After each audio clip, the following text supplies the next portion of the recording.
আমাদের বাড়ির প্রত্যেকটা দরজার সামনে মোমবাতি জ্বালানো হচ্ছে।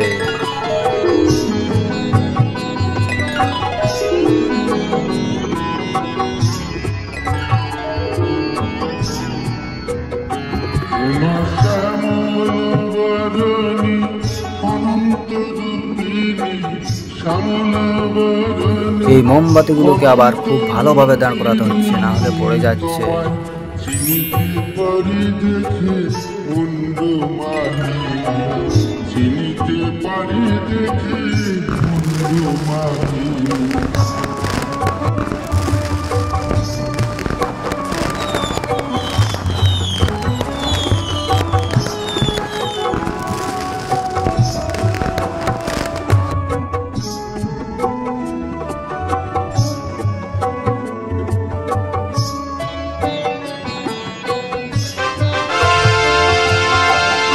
এটা হচ্ছে আমাদের দেওয়ালি ঘর।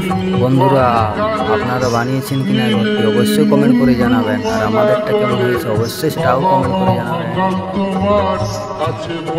বাড়ির থেকে শোনা যাচ্ছিল বাজির আওয়াজ, তাই আমিও বেরিয়ে এলাম বাড়ি থেকে। এখানে এসে দেখি বাচ্চারা অনেক বাজি ফাটাচ্ছে ও আনন্দ করছে।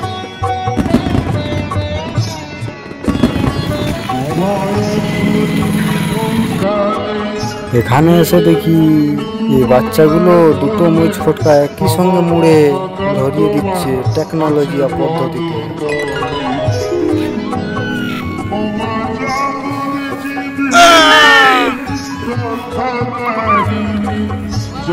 তারপরেই দেখতে পাই সেই বিখ্যাত আলু বোম ছেলেটা ধরিয়ে দিল। আর কি আওয়াজ!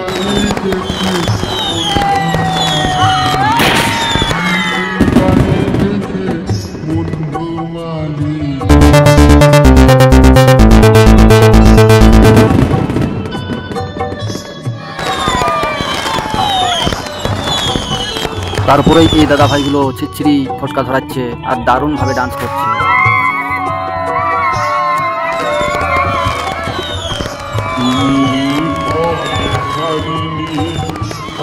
আর এই ভাইটা এই পায়ের নিচ থেকে ওই পায়ের উপর দিয়ে বের করছে, দেখুন কি হবে।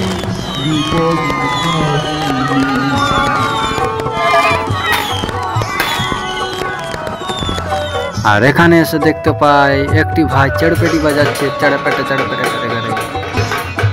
আর একটি ছোট বাচ্চা জামবাটি নিয়ে বাজাচ্ছে কুলির দুয়ারে। আমাকে দেখে ভয় পেল, তাই বাজালো না।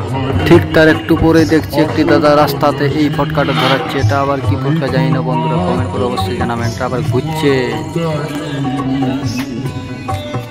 এটা হচ্ছে কালী পুজোর অমাবস্যা রাতের প্রধান নিয়ম।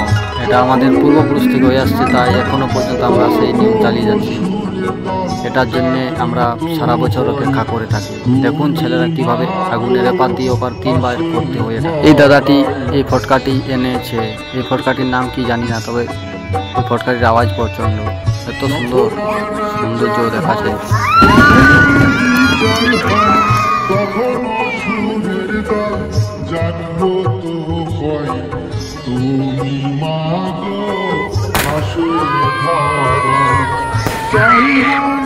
আবারও একটি আলু বোম ফাটিয়ে দিল প্রচন্ড আওয়াজে।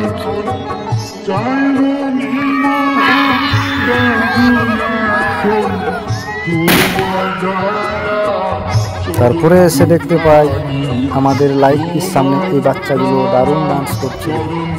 তো আজকের ভিডিও এখানেই শেষ। Tata, bye bye.